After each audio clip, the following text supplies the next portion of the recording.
एक मैं सचिन निगम और आज की इस वीडियो में हम बात करने वाले हैं फैंटास्टिक फोर के टीजर ट्रेलर के बारे में। अब ये टीजर ट्रेलर भाई बहुत ही बढ़िया है। जो जो इसके अंदर चीजें हैं ना, वो सारी की सारी चीजें एक टीजर ट्रेलर में होनी चाहिए जो कि तुम्हें टीज करे, because it's a teaser trailer. ठीक है, तो आज की इस वीडियो में हम करने वाले हैं फुल ब्रेकडाउन, सारी डिटेल, सारी ईस्टर एग और सब कुछ मैं बताऊंगा जो कि इस टीजर ट्रेलर को देखने के बाद में एज अ मार्वल फैन तुम्हें पता होना चाहिए। Okay, so without wasting any more time, let's begin this video. Trailer की शुरुआत में हम देख सकते हैं, हमें देखने को मिलती है वेनेसा कर्बी और पेड्रो पास्कल। ये किसी को इंट्रोड्यूस कर रहे हैं और बोल रहे हैं कि बैक्स्टर बिल्डिंग में आपका स्वागत है। बैक्स्टर बिल्डिंग की बात करें तो ये फैंटास्टिक फोर का हेडक्वार्टर है और बाद में हमें इस बिल्डिंग का एक शॉट भी देखने को मिलता है। अब पूरे ट्रेलर में ना जो तुम्हें टोन है वो थोड़ा ओल्ड लग रहा होगा, इसके पीछे एक्चुअली में एक रीजन है। हम ये जो कहानी देखने वाले हैं फैंटास्टिक फोर की, ये मार्वल सिनेमैटिक यूनिवर्स में यानी कि 616 यूनिवर्स में सेटअप नहीं है, ये किसी और यूनिवर्स के होने वाले हैं। और वो जो यूनिवर्स है उसमें ये कहानी 1960 की होने वाली है, जी हाँ 1960 की होने वाली है। लेकिन ये जो 1960 है ये हमारी तरह नहीं होगा, मतलब हमारे वर्ल्ड की तरह नहीं होगा, एमसीयू के वर्ल्ड की तरह नहीं होगा। ये एक फ्यूचरिस्टिक सिटी की तरह होगा, मतलब 1960 में जो हमारे पास अब चीज़ें हैं वो उनके पास तब होने वाली है। तो ये आपको ध्यान रखना है, इसलिए इस पूरे जो ट्रेलर है ना, इसका जो टोन है वो ओल्ड मूवी की तरह दिखाया गया है, क्योंकि एक्चुअली में जो कहानी है वो 1960 की चल रही है। फिर हमें हमारा फर्स्ट लुक दिखाया जाता है बेन ग्रिम का, और डेफिनेटली ये जो लुक है थोड़ा सा कंट्रोवर्शियल तो है, लेकिन मुझे लगता है कि ये लुक काफ़ी अच्छा है और बिल्कुल कॉमिक से उठाकर बनाया गया है। हम देख सकते हैं हमें बेन ग्रिम देखने को मिलता है जो कि कर्बी से बोल रहा है। कर्बी एक्चुअली में एक रोबोट है जो कि फैंटास्टिक फोर फैमिली का एक पार्ट है। वो उससे बोलता है खाना वगैरह बना लिया, वो उसको टेस्ट करता है, उसके लिए ताली वगैरह बजाता है और बोलता है मैं इसमें लहसन वगैरह ऐड करूँगा और कुछ नहीं।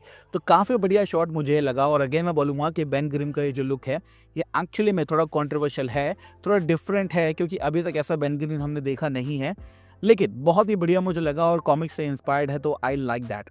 बेन ग्रिम की हम बात कर रहे हैं तो बेन ग्रिम जो है एक्चुअली में वो पेड्रो पेस्काल के रीड रिचर्ड्स का बेस्ट फ्रेंड होता है। मतलब बेन ग्रिम जो है वो एक्चुअली में हमारे रीड रिचर्ड्स का बेस्ट फ्रेंड होता है।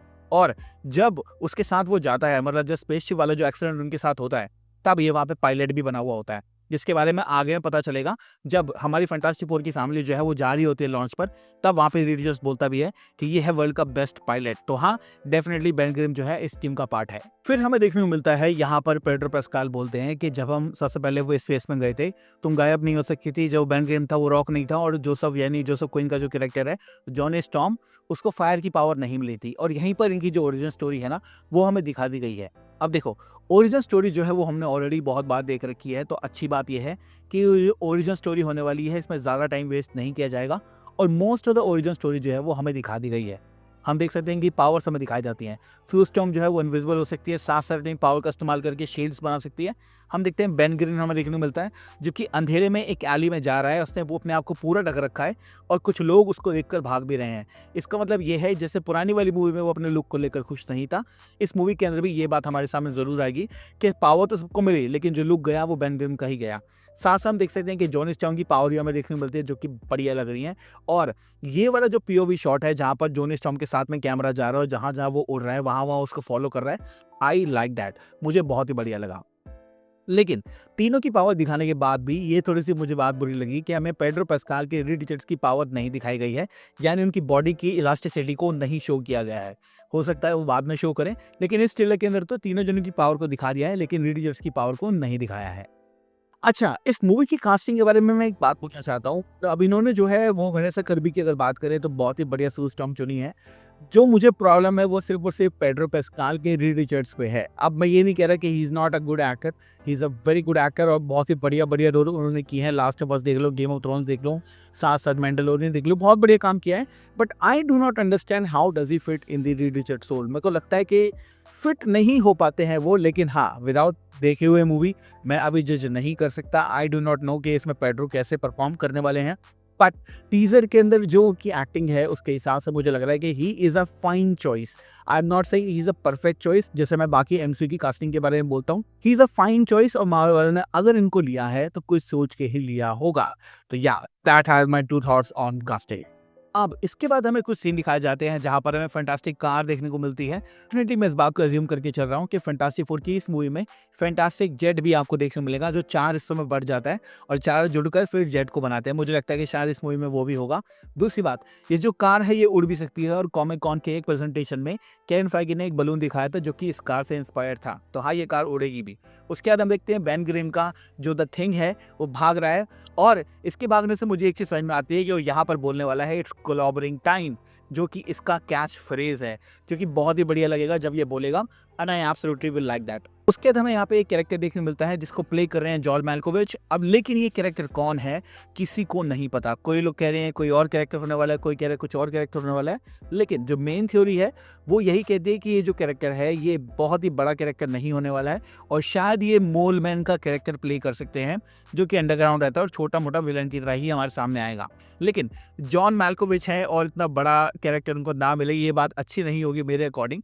तो हो सकता है शायद इनका मूवी के अंदर एक बड़ा रोल हो और साथ में यहाँ पर कुछ और शॉट भी हमें दिखाए जाते हैं जो कि रेलेवेंट ज़्यादा नहीं है। इसके बीच में हम देख सकते हैं यहाँ पर हमें जो वेनेसा कर्बी है, सू स्टॉर्म है, वो बोल रही है कि जो भी चीज़ हमारे सामने आएंगी उसको एज अ फैमिली हम एक तरह से झेल लेंगे।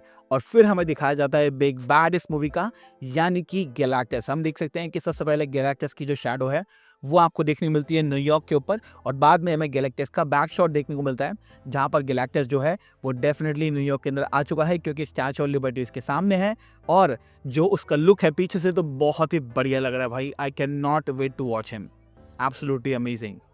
अब एट दिस पॉइंट अगर बात करें गैलेक्टस की ना, तो गैलेक्टस का जो ओरिजिन है ना वो बहुत ही इंटरेस्टिंग है। मार्वल यूनिवर्स जब खत्म हो रहा था और उसका जो 6th इनकार्नेशन साइकिल था वो चल रहा था ना, तब ये एक बंदा था जिसका नाम था गैलन और ये टा नाम की जगह पे रहता था। क्या हुआ, जब यूनिवर्स खत्म होने वाला था तब जो इसकी कॉन्शियसनेस है ना वो यूनिवर्स के साथ मर्ज हो गई और मर्ज होने के बाद जब 7th साइकिल चली मार्वल यूनिवर्स की, जो 7th साइकिल में वो सारी चीजें जो पहले थी वो वापस से बनी, तब ये बंदा गैलेक्टस के रूप में आया। अब गैलेक्टस जो है वो तुमने ऑलरेडी 2 बार देख रखा है, फैंटास्टिक फोर 2005 वाली में और 7 वाली में जब आया था जब देखा था, और 2015 के अंदर भी तुमने गैलेक्टस को एक हिंट के रूप में देखा है। लेकिन मैं तुम्हें ये बताना चाहता हूँ कि चाहे पुरानी मूवी हो चाहे 2015 वाली मूवी हो, दोनों मूवी के अंदर गैलेक्टस का जो इटरेशन था वो ढंग से नहीं दिखाया गया था और जैसा गैलेक्टस हमने कार्टून के अंदर देखा है वैसा अभी तक हमें देखने को नहीं मिला है, जो कि शायद ये मूवी सॉल्व कर देगी।